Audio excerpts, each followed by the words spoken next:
Okey, bismillah. Assalamualaikum warahmatullahi wabarakatuh.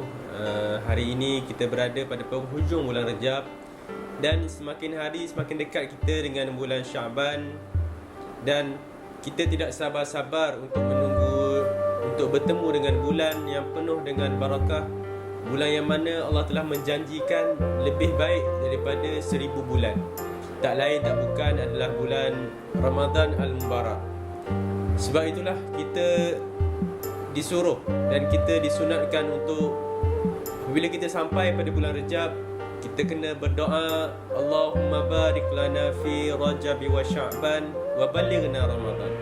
Ya Allah, wahai Tuhan kami, Kau berkatilah bulan Rejab dan juga bulan Sya'ban, dan Kau sampaikanlah kami pada bulan yang penuh dengan barakah ini adalah bulan Ramadan.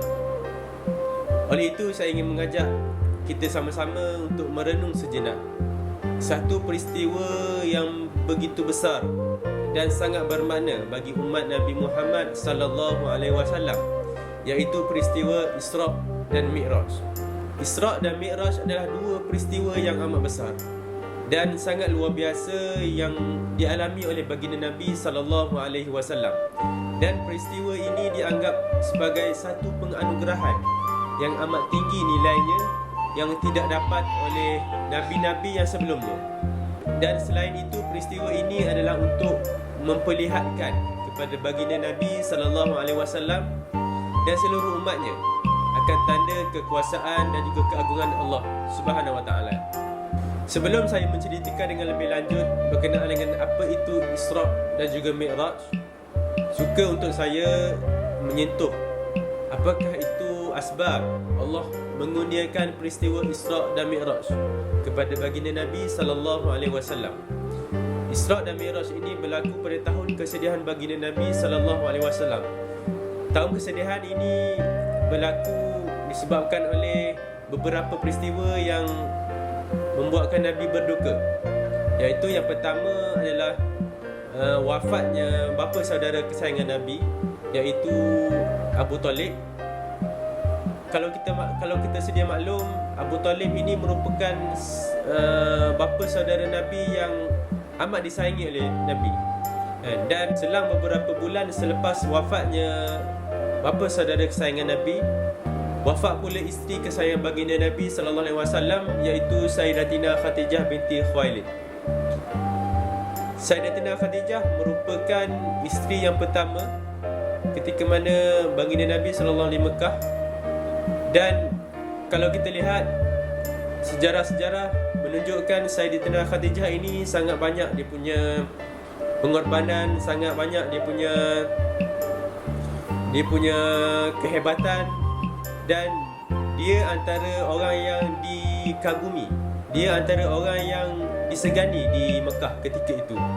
Dan yang ketiga adalah peristiwa di mana ketika berlaku baginda Nabi sallallahu alaihi wasallam berhijrah ke Taif untuk berdakwah di Taif, dan baginda Nabi dicaci, dikutuk, dan dikatakan Nabi telah dipukul sehingga berdarah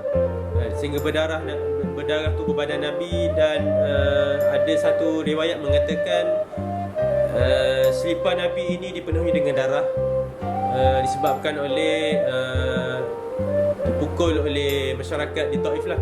Dan kalau kita lihat dakwah Nabi di Taif, seorang pun tidak beriman dengan ajaran baginda Nabi sallallahu alaihi wasallam lah. Dan kalau kita tengok, banyak dugaan dan juga cabaran yang telah dihadapi oleh baginda Nabi sallallahu alaihi wasallam ketika itu. Namun baginda Nabi sallallahu alaihi wasallam tetap sabar akan ujian dan juga tomahan yang dihadapi oleh baginda. Lalu Allah memberikan satu hadiah yang sangat berharga kepada baginda Nabi sallallahu alaihi wasallam atas pengorbanan, kesabaran Nabi dalam menghadapi ujian, dan istiqamahnya Nabi dalam Nabi menghadapi jalan-jalan dakwah yang penuh dengan liku. Dan hadiah yang terbesar itu adalah Isra' dan juga Mi'raj lah. Isra' merupakan satu perjalanan baginda Nabi SAW daripada Makkahul Mukarramah menuju ke Masjidil Aqsa dengan menaiki burak. Peristiwa ini dirakam dalam Al-Quran dalam surah Al-Isra ayat pertama. A'udzubillahi minasyaitonirrajim. Bismillahirrahmanirrahim. Subhanalladzi asra bi 'abdihi lailan minal masjidil harami ilal masjidil aqsa alladzi barakna haulahu linuriyahu min ayatina innahu wasamiul basir. Sadaqallahul azim. Maha suci Tuhan yang telah memperjalankan, iaitu Muhammad, daripada Makkahul Mukarramah menuju ke Masjidil Aqsa untuk menunjukkan tanda-tanda keagungan dan kekuasaan Allah Subhanahu Wa Taala. Dan yang kedua adalah Mi'raj. Mi'raj ini adalah satu perjalanan baginda Nabi SAW menuju daripada Masjidil Aqsa menuju ke Sidratul Muntaha, yang seperti mana telah digambarkan dalam Al-Quran dalam surah An-Najm. Oleh itu saya tidak berhajat untuk bercerita penuh berkenaan dengan peristiwa Isra dan Mi'raj ini. Dan saya merasakan dan saya yakin semua sahabat-sahabat sekalian sudah memahami dan juga faham apa itu daripada peristiwa Isra dan juga Mi'raj ini. Dan kalau kita lihat, banyak peristiwa-peristiwa yang berlaku antara Isra dan juga Mi'raj ini.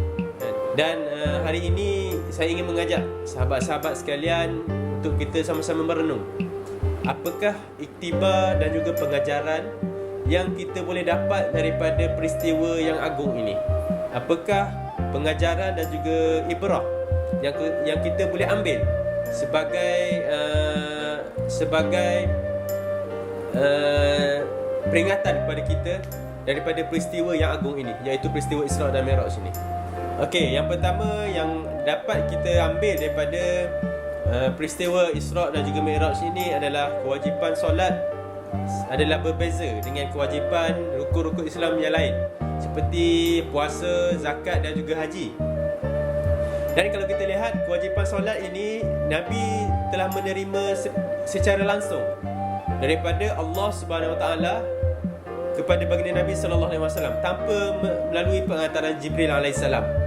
Dan ini menunjukkan kepada kita akan pentingnya solat di sisi Allah Subhanahu Wa Taala. Dan juga solat ini, kalau kita lihat, solat ini merupakan amalan yang awal dihisab di akhirat kelak. Oleh itu saya ingin menasihati sahabat-sahabat, diri saya dan juga para sahabat sekalian, supaya kita menjaga kewajipan solat. Kerana solat itu adalah tiang agama kita. Kalau kita bayangkan rumah tanpa tiang, bagaimanakah dia dapat kekal? Hari ini kalau kita lihat, anak muda hari ini ramai yang hebat-hebat, ramai yang power, cemerlang dari segi akademiknya, dari segi kejayaannya, dari segi keluarganya, kan? Tapi malangnya ramai juga yang hidup tanpa solat. Allahu Akbar, kan? So yang kedua, pengajaran yang kedua adalah sepanjang perjalanan baginda Nabi sallallahu alaihi wasallam daripada Masjidil Aqsa menuju ke Sidratul Muntaha, baginda Nabi sallallahu alaihi wasallam telah diperlihatkan dengan berbagai bentuk penyiksaan yang dahsyat. Ada yang kepalanya dihantuk batu. Terlalu banyak penyiksaan yang kita telah telusuri daripada ceramah-ceramah ustaz dan juga penceritaan daripada guru-guru kita waktu sekolah.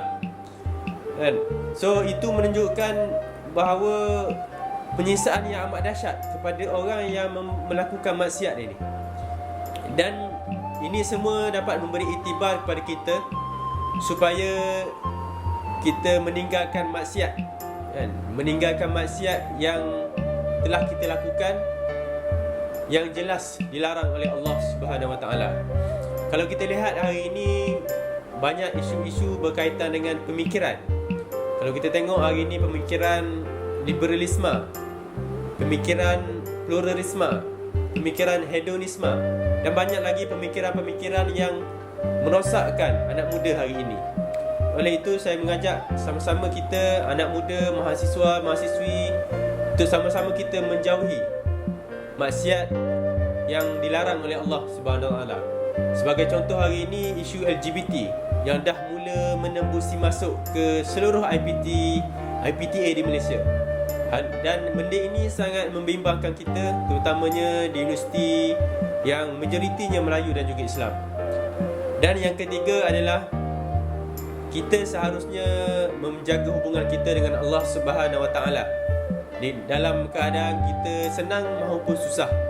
Dan ini kerana hanya Allah sajalah yang dapat memberikan kepada kita pertolongan dan juga menghilangkan duka cita kepada manusia. Dan kalau kita tengok dalam peristiwa ini, Nabi telah dilanda dengan pelbagai ujian dan juga musibah, dan Allah telah memberikan satu hadiah yang amat bermakna, yang begitu agung, iaitu Isra dan Mi'raj inilah, untuk mengubat hati baginda Nabi SAW.